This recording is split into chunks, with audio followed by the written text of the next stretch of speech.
ایرانی وزارت خارجہ کے ترجمان اسماعیل بقائی نے کہا ہے کہ وزیر خارجہ دوحہ میں قطری حکام سے سابق امیر قطر کی وفات پر تعزیت کریں گے۔ ابھی ہمارا کسی بات چیت کا کوئی ارادہ نہیں۔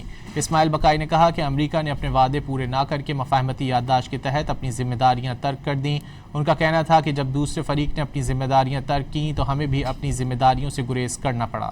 ایرانی وزارت خارجہ کے ترجمان اسماعیل بقائی نے کہا ہے کہ وزیر خارجہ دوحہ میں قطری حکام سے سابق امیر قطر کی وفات پر تعزیت کریں گے۔ ابھی ہمارا کسی بات چیت کا کوئی ارادہ نہیں۔ اسماعیل بقائی نے کہا کہ امریکہ نے اپنے وعدے پورے نہ کر کے مفاہمتی یادداشت کے تحت اپنی ذمہ داریاں ترک کر دیں۔ ان کا کہنا تھا کہ جب دوسرے فریق نے اپنی ذمہ داریاں ترک کیں تو ہمیں بھی اپنی ذمہ داریوں سے گریز کرنا پڑا۔